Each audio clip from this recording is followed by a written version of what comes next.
இப்போ வில்லிவாக்கம் சட்டமன்ற தொகுதியில களம் எப்படி இருக்கு? வெற்றி பெறுவோம் அப்படின்ற ஒரு நம்பிக்கை உங்களுக்கு இருக்கா?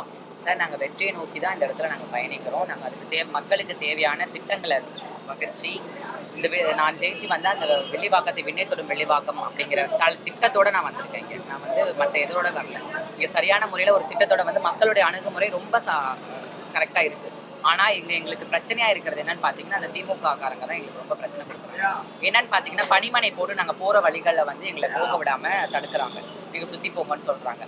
மக்களுடைய ஆர்வமாக இருக்குது. மக்கள் எங்களை வரவேற்கிறாங்க. மக்கள் எங்களுக்கு ரொம்ப ரெஸ்பான்ஸ் கொடுக்குறாங்க. ஆனால் இங்கே பிரச்சனை பண்ணுறது இவங்க தான். இன்னைக்கு கூட நீங்கள் பார்த்துருப்பீங்க, இந்த மாதிரியான இடையூறுகள் பண்ணுறாங்க. இந்த பர்மிஷன் வாங்கி நாங்கள் வந்திருக்கோம், இங்கே முறையான பர்மிஷன் வாங்கி. அவங்க துண்டறிக்கை மட்டும் பர்மிஷன் வாங்கிக்கிட்டு இங்கே வேட்பாளரை கூட்டிகிட்டு நீ பலூன் கட்டி அந்த பாட்டு போட்டுட்டு நாங்கள் எங்களுடைய திட்டங்களை மக்கள் இடத்துல சொல்ல முடியாத அளவுக்கு பாட்டை சவுண்டாக வைக்கிறது, இந்த மாதிரியான இடையூறு பண்ணிட்டு இருக்காங்க. இப்போ வில்லிவாக்கத்தை பொறுத்த வரைக்கும் திமுகவோட கோட்டை மாற்று கட்சிகள் யாருமே இங்க வின் பண்ண முடியாது அப்படின்னு சொல்லி ஒரு அரசியல் விமர்சனம் கருத்தை வைக்கிறாங்க. அது உங்களுக்கு சவாலா இருக்குமா அப்படின்னு? அது மக்கள் முடிவு பண்ணட்டும் சார். திமுக கோட்டைனா திமுகவே சொல்லிட்டு இருக்க கூடாது. மக்கள் சொல்லட்டும், மக்கள் முடிவு எடுக்கணும். சரிங்களா? அதுக்கான வாய்ப்பு கொடுக்கணும். இந்த ஜனநாயக நாடு இல்லையா? அதுக்கான வாய்ப்பு கொடுக்கணும். எங்களுக்கு நாங்க எங்களுடைய பிரச்சாரத்தை கூட நீங்க பண்ணக்கூடாது. அப்போ திமுக கோட்டைனா நீங்க இந்த மாதிரி அராஜகம் பண்றீங்க. எல்லாத்தையும் நீங்க திமுக கோட்டைனா உங்களுக்கு ஆட்டோமேட்டிக்கா மக்கள் ஓட்டு போட்டுருவாங்க. நீங்க இந்த மாதிரி அராஜகமான வேலைகளை ஏன் பண்றீங்க? புரியுதா? நீங்க நல்லது செஞ்சீங்கன்னா மக்கள் உங்களை தேர்ந்தெடுப்பாங்க. நீங்க அடுத்த மற்ற கட்சியினருடைய நல்ல நல்ல விஷயங்களை மக்கள் இடத்துலயே கொண்டு போய் சேர்க்க விட மாட்டேங்கிறீங்க. அப்போ உங்களுக்கு பயம் இருக்குல்ல? எங்க மக்கள் புரிஞ்சுக்குவாங்களோ, எங்க மக்கள் விழிப்புணர்வு அடைஞ்சிருவாங்களோ, உங்களுக்கு பயம் இருக்குல்ல? உங்கள் ஆட்சி ஊழல் இல்லைன்னா மக்கள் உங்களை தேர்ந்தெடுப்பாங்க. நீங்க மற்ற கட்சியுடைய நல் திட்டங்களை மக்கள் இடத்துல கொண்டு போய் சேர்க்கறதுக்கு நீங்க இடையூறு பண்றீங்க. திமுக கோட்டைனா என்னென்ன பண்ணுவீங்களா? இப்போ வில்லிவாக்கத்துக்கும் உங்களுக்கு என்ன தொடர்பு? மக்கள் கிட்ட போய் என்ன மாதிரி சொல்லி நீங்க வாக்கு சேகரிக்கிறீங்க? இளைஞர்கள் வாக்கு பொதுவாகவே நாங்கள் எங்ககிட்ட தான் இருக்குது அப்படின்னு சொல்லி தேவைக்கு ஒரு தொடர்ந்து சொல்லிட்டு வராங்க. இளைஞர்கள் வாக்கு எங்ககிட்ட தான் இருக்குது அப்படின்னு சொல்லி. இப்போ இளைஞர்கள் எல்லாம் நீங்கள் கவரத்துக்கு என்ன மாதிரி அவங்ககிட்ட போய் அணுகுறீங்க? அவங்க என்ன சொல்கிறாங்க? வரவேற்கிறாங்களா? அவங்க வரவேற்கிறாங்க கண்டிப்பாக. ஏன்னா இளைஞர்களுக்கு 4000 ரூபாய் கொடுப்போம். 4000 ரூபாய் எந்த மக்களும் கேட்கல. வேலை வாய்ப்பை கொடுங்க, நாங்கள் தன்மாம இருக்க சம்பாரிச்சு நாங்கள் எங்கள் குடும்பத்தை பார்த்துக்கிறோம் தான் சொல்கிறாங்க.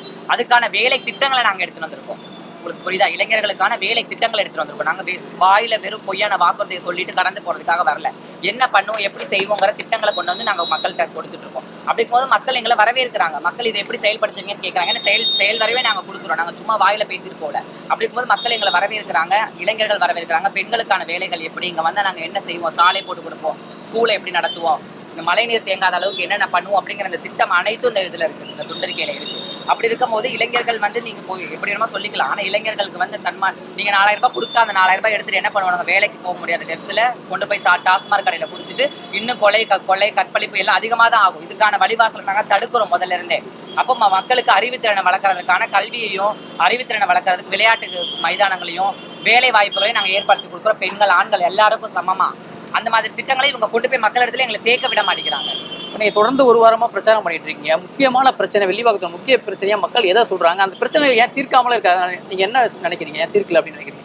இவங்களுக்கு மக்கள் மேல அக்கறை கிடையாது சார். ஃபர்ஸ்ட் ஆஃப் ஆல் புரியுதா? இவங்க இலவசத்தை கொண்டு மக்கள் கிட்ட தலையில கொட்டி இந்த ஆட்சி வர அந்த எலெக்ஷன் டேட்ல மட்டும் பாத்தீங்கன்னா இவங்க இந்த மாதிரியான விஷயங்களை பண்ணுவாங்க. அதுக்கப்புறம் பாத்தீங்கன்னா இந்த தொகுதிக்கே வரமாட்டாங்கிறத மக்களோட கம்ப்ளைண்ட். சரிங்களா?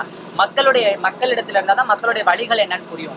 மக்களிடத்துல போய் பயணிச்சாதான் ஒவ்வொரு மக்களுடைய வழிகளையும் உங்களுக்கு புரியும். நீங்க சரியான ஆட்சி பண்ணி தான் மக்கள் ஏன் எங்களை கூப்பிட்டு குறை சொல்றாங்க? எங்களுக்கு தண்ணி வரல, எங்களுக்கு லைட் இல்லை, கரண்ட் இல்லை, பட்டா இல்லை, எல்லா விஷயத்தையும் எங்களுக்கு ஏன் சொல்றாங்க? தமிழக வெற்றி கழகத்தில் விஜய் இருக்காரு. அவர் உங்களுக்கு அரசியல் தலைவரா எவ்வளவு பிடிக்கும்? நடிகரா எவ்வளவு பிடிக்கும்? அவர் அதை எப்படி நீங்க பாக்குறீங்க அரசியல் வருகையை? நடிகரா எனக்கு பிடிக்கும். அவரோட ரசிகை தான் நானும். எல்லா படங்கள் பாட்டுகள் எல்லாம் பிடிக்கும். இப்போ அரசியல் தலைவராக 0. அவருக்கு எந்த நாலேஜும் இல்லைன்னு நான் நினைக்கிறேன். ஏன்னா ஒரு பேப்பரை பார்த்து அவரோட பிரச்சனையே ஜனநாயக பட பிரச்சனையே அவர் பேப்பரை பார்த்து படிச்சுட்டு இருக்கிறாரு. அப்படி இருக்கும்போது அவர் இன்னும் கொஞ்சம் கற்றுக்கிட்டு மக்களுக்கு சேவை செய்யறதுக்கு இன்னும் அண்ணனோட கம்பேர் பண்ணும்போது அது எதுவும் இல்லை.